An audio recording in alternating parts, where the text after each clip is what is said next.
What is up, guys? It's Brendan Mania here with another video. And as you can see, the background's a little different today. These are my favorite cards, man. I love these immaculate cards. I wish I had known about them sooner. I try to only go for the ones with the patch that have the UFC logo because the eye appeal.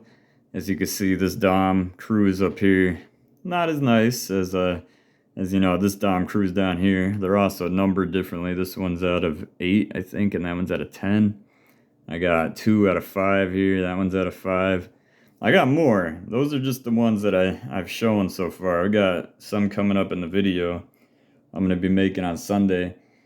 But for today's video, besides that, we've got 2 of these boxes I found at Target. And I was glad there's 2 boxes because I actually wanted to talk about my opinion on the market and the way things are looking right now. And I figured 1 box wouldn't be enough time. But, you know, now that I've got 2 boxes, maybe there's enough time. So, as everyone knows, everything's dropping, stock market's dropping, prices on cards are dropping, not just UFC cards, every sport. Luckily, I mean, for me, I just got into the hobby, so it's only been like 2 months for me, maybe going on 3 now. But I never saw the UFC market at its peak.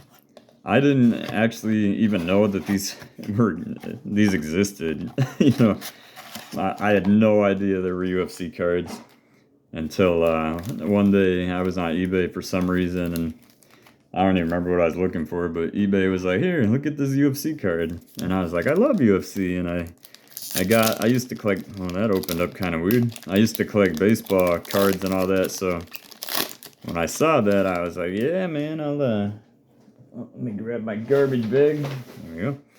I was like, yeah, I'll get into these. But, so here I am, all this time. Oh, look at that. It's a Conor McGregor. Alright, I gotta sleeve all the shinies, regardless of whether they're worth anything. Gotta do it. Gotta sleeve the shininess. We got Conor McGregor here. I'm not sure. I think maybe I pulled 1 numbered card out of here. I gotta be careful because last video, I think I elbowed my stack of cards.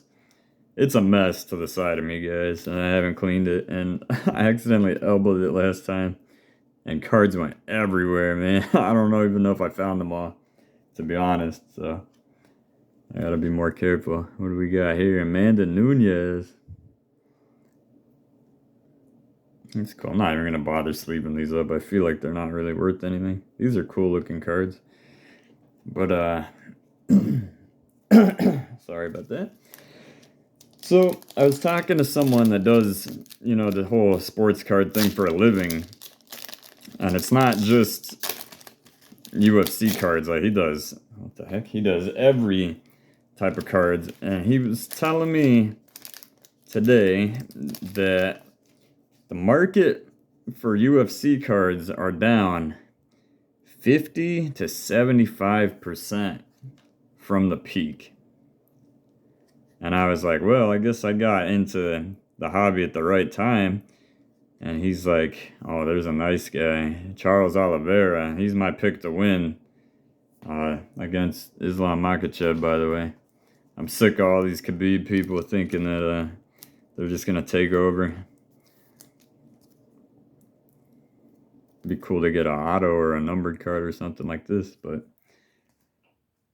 yeah, so he was telling me it's down 50 to 75%.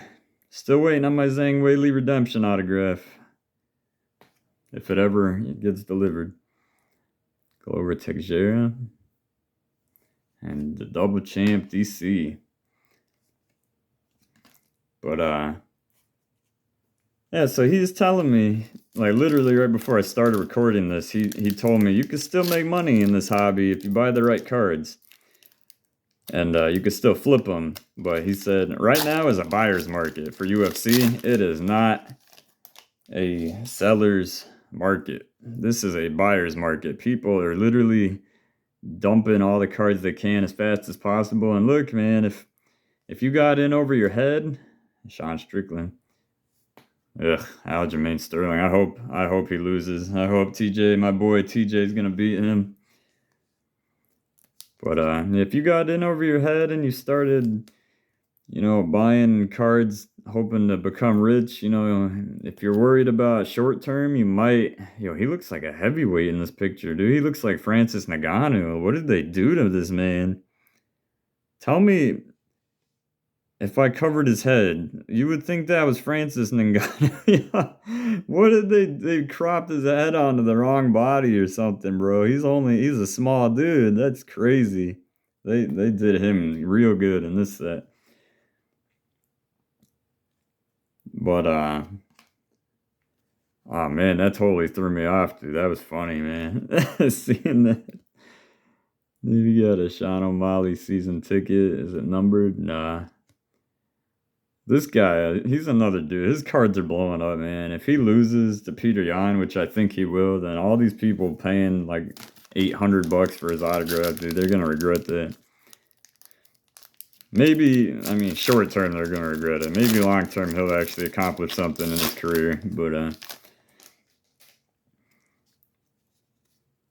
yeah, man. So if you got in over your head, dude, you might want to sell some of them cards. But if you're like me, and oh, there's my boy Colby Recon.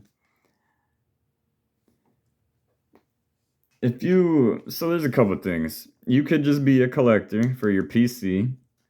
So if you're doing that, this is the perfect time to start buying while everything is 50 to 75% down. You could add to your collection for way cheaper. Especially ungraded cards right now are just being given away. Like, and then what's this? This card's got me interested. What is this? BJ Penn. I'm gonna sneeze. Bless me. I think I'm allergic to BJ Penn.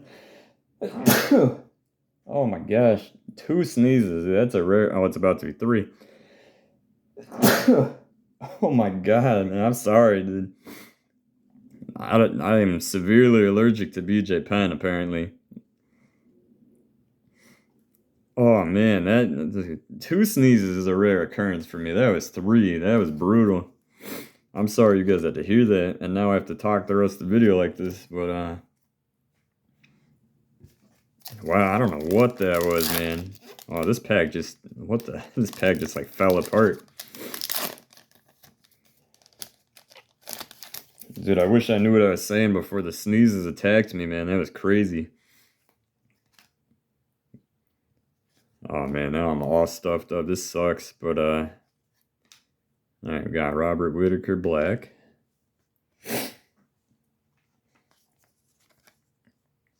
Yeah, so now's a good time to buy for your PC.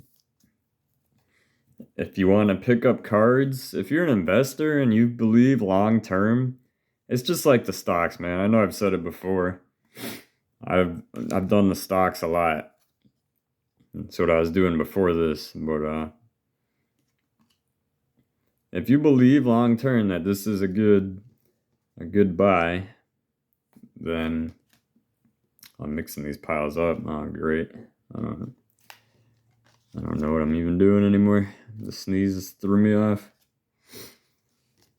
If you believe UFC is a good long-term investment and that you'll be able to flip cards, or there's a lot of like momentum sells. Like, do I have any here? Like, say Davison Figueiredo beats Brandon Moreno and solidifies his belt again or whatever. That could be a good opportunity to sell his cards. Or Frankie Edgar, if he wins his retirement fight, that could be a good time. Sean O'Malley, if he manages to win against Peter Yan, his cards are going to blow up even more than the ridiculous price they're already selling it. So there's the momentum plays. Who is that? Benil Dariush? My boy Benil on the win streak, and no one even knows who he is.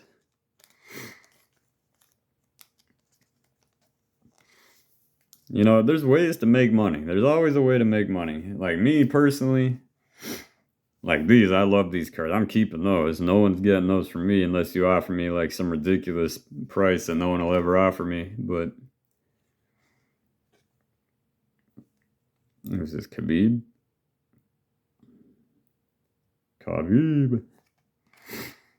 And George St. Pierre.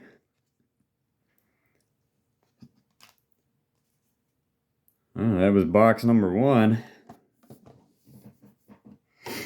So yeah, those are for my personal collection.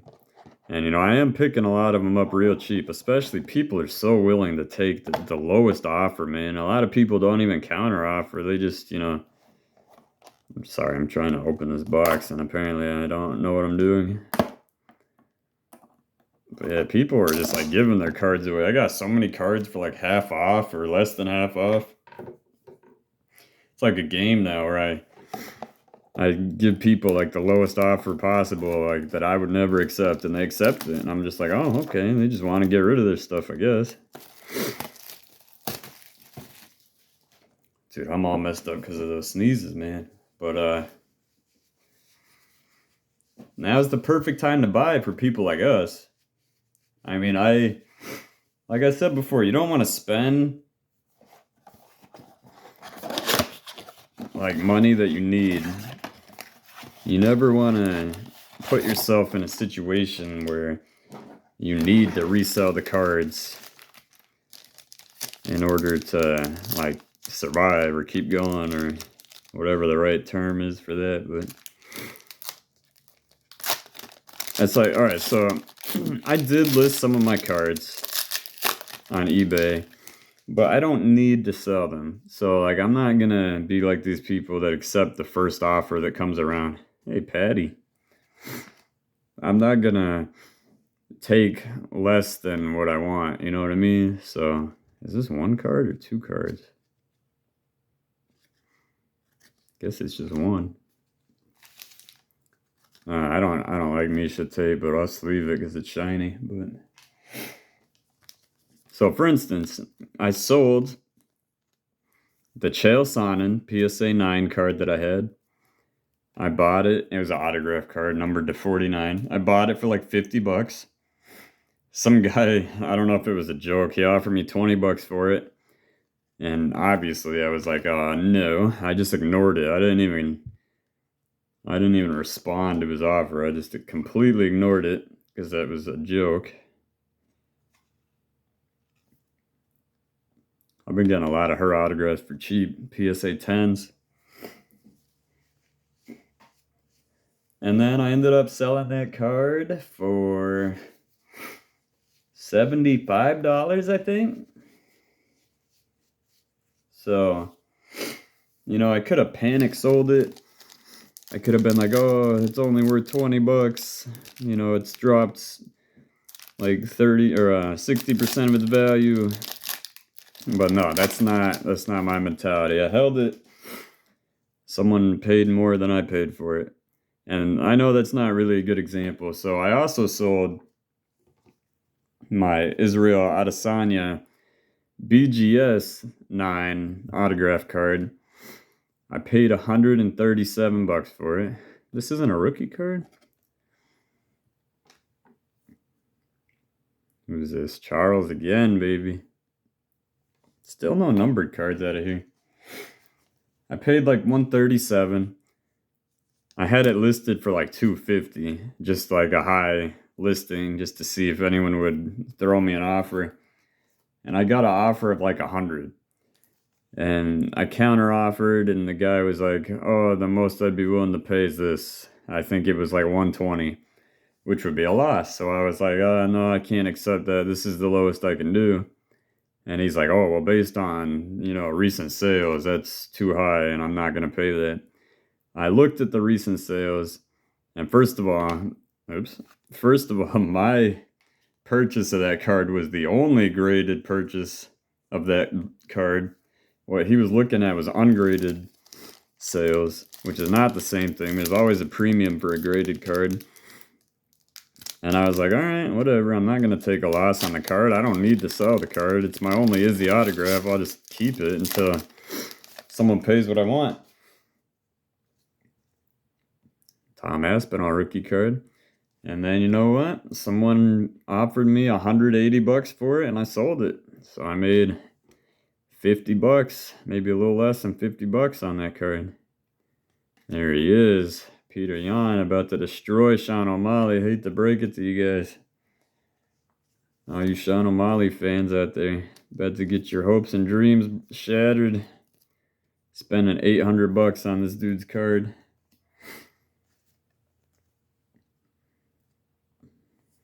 These seem like they're out of order from like the last pack.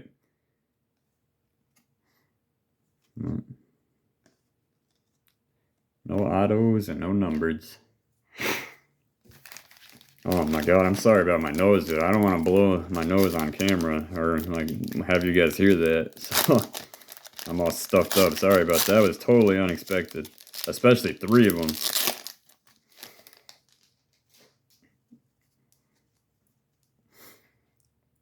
But, you know, and so now, you know, it's kind of hard.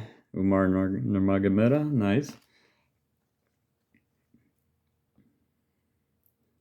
Peter Yan again, man. It's a sign, dude. He's going to win that fight. These are some cool looking cards. I don't know if they're really worth anything. If they got graded in a 10, they seem like they'd only be worth like $30 to me. Graded PSA 10, but you know, who knows? I don't know what people are willing to pay for stuff, so.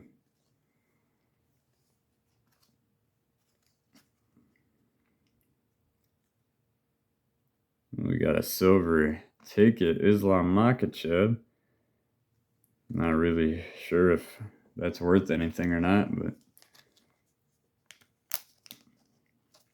I hope he loses, man. I'm sick of him and Khabib and all these people that think they're the greatest. I really don't like Khabib's attitude lately. Always talking smack because he retired undefeated, but he didn't. I mean, he beat good people, but I don't know. He wasn't in the game long enough. Who the heck is that guy? Who is that? Alrighty, well. Man, I don't know if I covered all the points I wanted to talk about, dude. I mean, my brain likes to go off in all these different directions, and then the sneeze totally threw me off my game. It was a rookie card.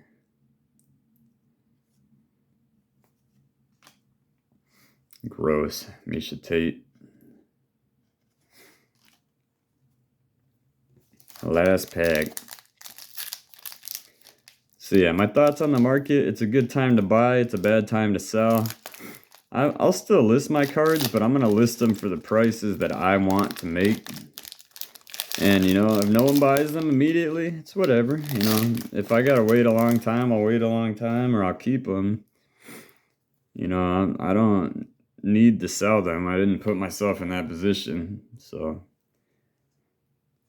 I'll just keep going. Miss Doug Rose. Is that Rose again behind it? Yes, it is. Doug Rose.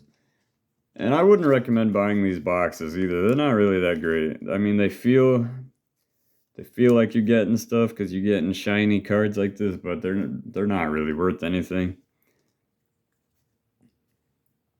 You're better off just buying a big box of, you know, whatever, Prism or Select or something. But so yeah, again, sorry about the sneezes. Sorry if I grossed you guys out. Sorry if I went off topic a bunch of times. My brain likes to do that. So to summarize, you know, it's a good buyer's market. A lot of cards going for real cheap right now. Actually, I might have missed some auctions. I totally forgot, but they weren't important though. But Still could have been some nice cheap wins. I'll have to check after this, but if you want to buy for your personal collection, now is definitely a good time. If you want to buy now and save, if you can afford to spend money and save the cards for as long as it takes until the market goes back up, that'd be a good strategy. Or, one point I didn't touch on yet that I wanted to talk about. This is why I go. All right, so Prism is the newest set, right? So you could get like a PSA 10 like auto from the Prism 2022 set, and it could be a pop one, and you could sell it right away and make a good profit. But everyone's grading cards now, so all the newer cards have a much higher chance of having a bigger population of 10s. Because nowadays, everyone wants to keep their cards in good shape, send them off to get graded. Or I don't have an example down here, but you could have vintage cards, like even the Chrome set that I've been buying, the PSA 10s are super cheap right now. And that's a set that's not likely to have the population go up anymore. Like that set's like 4 years old now, or 3, or even older for some of them. And the chances of people having those still and in good condition and sending them in to get graded is really low. That's why I've been buying the black refractor cards and the octofractor cards, especially if they're already graded. The older cards in a 10 are gonna always hold value, especially if they're low pop and they're good. And then I buy these. I love these cards. Not only do they have amazing eye appeal, they're low numbers. You can't see that one, but this is out of 5. And I would imagine that there's one with the U, one with the F, and one with the C. I've never seen one of these with the C. I don't know if, except for Cody. I've seen a Cody Garbrandt one, but no one wants that. But yeah, like low numbered cards that look cool. And like these are kind of unique. They do have other ones where it's upright and there's like the little patch up here and the auto down here. Those aren't as nice as the big patch with the auto to me personally, but these are unique and they're low numbered. So low numbered cards are also good, especially if you have a 10 and there's no other 10s. So you gotta, if you want cards that are gonna hold value, you gotta buy unique low pop cards, less autograph patches. If I were to say grade this newer Rose card and it got a 10, this isn't gonna hold value. Even if she wins the belt back, well, I could sell it for like I said, this is probably worth to me like $30 and a 10, like at most. If she wins the belt, maybe you could sell it for 50. A year from now, it could be worthless in a 10. These, and you got to choose the right people, like Hall of Famer, Hall of Famer, Hall of Famer. Well, I don't know if he's a Hall of Famer yet, but he's champion right now. And that's Dom again. You got to choose the right people. I choose Hall of Famers. I choose people that people like Chuck Liddell is a big fan favorite. Which I have a bunch of. I have a black refractor of his and the gold prism. Trying to sell the gold prism though now that I have the black refractor, because the black refractor is numbered to 10 also, and it's rare. It's from Topps Chrome, which doesn't make UFC anymore, and it's from an older set, and it's gonna hold more. It's currently holding more value than the gold prisms. So you gotta pick carefully. Don't buy a whole bunch of Kamzat Chimaev rookie cards right now, and he's kind of special. He's a momentum play for me. Like he loses one fight, all his momentum's gone until he wins the belt, if he ever does. You know what I mean? You want to be careful what you're spending all your money on. That's all I'm gonna say. But I hope I touched on all the things I wanted to. I hope you guys understand my point. If you have anything you want to add, comment it down below and I'll read it. I'm sure there's stuff I forgot to talk about. I didn't plan it out. That's not my style. I don't plan things out. I just kind of come on here and talk. And I do my best. I had some hiccups in this video, but I hope you still found some enjoyment in watching it if you made it this far. And I do have an Instagram now if you want to see my cards before I upload them. It's Brendan underscore mania underscore on underscore YT. And that's where I upload cards as soon as I get them. Like I just uploaded pictures today that I'm going to be showing Sunday. So if you want a little sneak peek, it'll be on there. And I hope you guys enjoyed this video. I hope I got my points across. I hope I didn't gross you out with my sneeze. And I'll see you guys in the next one on Sunday.